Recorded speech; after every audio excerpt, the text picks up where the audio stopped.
My mom refuses to take care of me after I give birth, and my dad doesn't love me, so I'm refusing to take care of them in their older years and disowning them. Posted by u/gold_gold217. So, I, 28F, am 30 weeks pregnant with my first child and about to move to another state. My mom has this thing where she takes care of my siblings when they give birth until they recover. She did it for my older sister and my brother's wife, so I thought she would do the same for me. But a week ago, she told me she couldn't because it was too far away. We got into a fight about the whole thing. I told her to get out of my house, and now we're not talking. Before you judge me and say that my mom isn't obligated to take care of me, I'll tell you that it was never about that. I'm the one child in the family that nobody really cares about. My parents always claim they love and treat us all equally, but man, is it obvious that they love me a little less than the others. I always thought maybe I was adopted and that's why they didn't care about me as much. Well, I was wrong because I am 100% theirs. It's always about how my other siblings are doing or how mom and dad are suffering, but it's never about me. It was never about me from the beginning. I am rarely celebrated, even when it's supposed to be my day. My birthdays? Rarely celebrated because mom and dad forgot, or they just threw everything in the house together and called it a birthday. High school graduation party?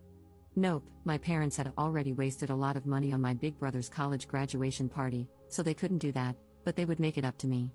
Do you think that ever happened? I'll give you a minute or two. If you guess no, congrats, you guessed right. They share the wedding expenses for my siblings' weddings, but since my husband came from a good family, they didn't have to share wedding expenses, their words, not mine. I have always been the therapist who listens to my mom and dad's rough days or the one who has to help mom because my older siblings have too much schoolwork or because my younger siblings are too young to do that kind of work. They always tell me I'm a good daughter, but I'm never the one they brag about to their friends. I did everything in my power to make them proud, but my achievements will always be below my siblings. I have tried to talk to them about how I feel multiple times before, but all I ever get is a harsh scolding about how I was being spoiled. I hated my life until I got out of that house, but I never had the courage to let go of them, thinking they would change. Well, my mom just proved me wrong. Mind you, my older sister lives a whole ocean away from us, but mom decided that taking a 10+ hour flight to another continent, twice, was not hard at all. But all of a sudden, taking a 4-hour ride to my home is too much? Especially when I'm in a place where I don't know anyone except my husband? I'm so effing tired of them putting everyone else above me. So, I'll make things right between us before I leave because I don't want to end things on a bad note. But once I get to my new home, I'll just cut all contact.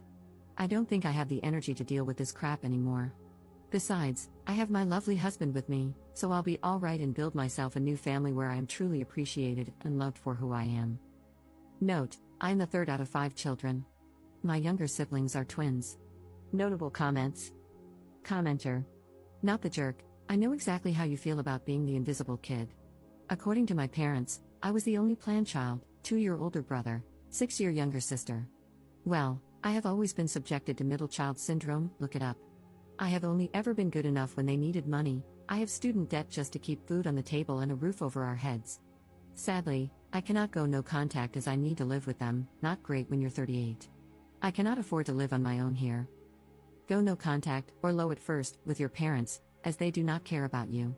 Believe it from someone who has been there for 10 years longer than you.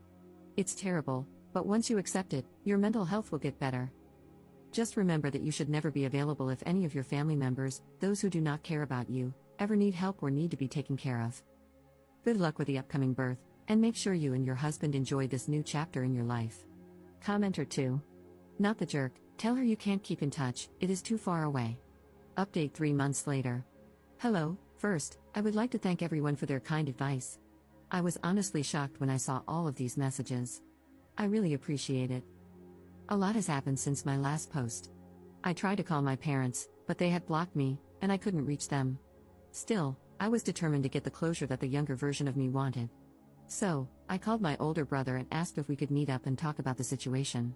He told me that he wouldn't meet up with me after what I had done to our mother and berated me, saying that I was an ungrateful person and that mom was under a lot of stress and pain because of me. I told him that it wasn't fair for him to just assume I was the villain and that he couldn't even understand my point of view because they didn't treat him the way they treated me my whole life. He knew they treated me like their personal chef, maid, and therapist for years, yet they couldn't even give me the love and attention I wanted just once in my whole damn life. He basically screamed at me through the phone, calling me a piece of trash for saying that, insisting that mom and dad treated us all equally, and claiming I was just a damn narcissist who can't think about anyone but myself. I tried to talk, but my emotions got the better of me, and I started breaking down on the phone. He hung up on me. I even started asking myself if I really was the narcissist my family seemed to think I was. But my husband came to the rescue and helped me through all of this, though the doubt that maybe I was in the wrong still lingered in my head. I guess my brother told my parents that I had called him because Dad called about 2 days later and asked me to meet up at their house. I was about to say no, but I couldn't because his voice was filled with remorse. So, I thought that maybe, just maybe, we could get past the whole thing, and I could drop the thought of cutting contact, even if Mom didn't want to help out. After about 3 days of talking to my dad, my husband and I went to their house to talk. I thought it was going to be just me, my husband, and my parents, but they had also invited my brother and his wife. As soon as we sat down, my dad started talking about how disappointed he was in me and how things shouldn't have led to this. I told him he was right, things shouldn't have escalated to this point, but I had assumed that since Mom helped take care of my sister and my brother's wife, she would do the same for me. Instead, she just favored everyone else over me, and it was frustrating. I told them how I had felt for years and shared everything I had said to you all. But they all acted like they didn't care, which honestly hurt like hell. At that moment, I knew I didn't mean anything to them, so why was I fighting to be part of a family that didn't want me? My husband was about to speak, but I told him not to. Everyone gave their opinions, basically blaming me. Then Dad asked if I wanted to say anything to Mom. I told her that I was sorry because I didn't want any bad blood between us before I closed this chapter and moved on with my life, but she didn't say anything back. Dad said we needed some time to cool off and set some boundaries, and I guess that was it between us. Over the next 2 weeks, we packed up and left the state. I didn't tell anyone where my new house was. Only after I had arrived and settled down did I write a long message explaining everything they had done and how I felt.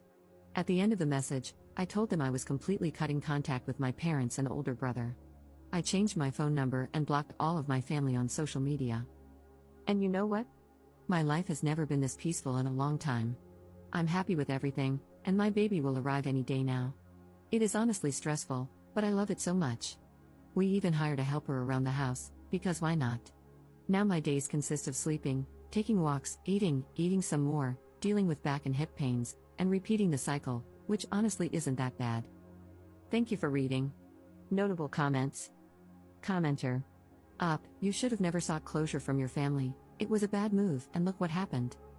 It's clear you're never enough for them, and you never will be. Cut off all contact with the people giving you trouble. There's a difference between being spoiled and simply wanting to be acknowledged. You're a wife and soon a mother. Your husband and your child are your number one priority and will always come first. You don't need your parents or your siblings, and your child especially doesn't need aunts, uncles, and grandparents who would honestly treat them just like they treat you.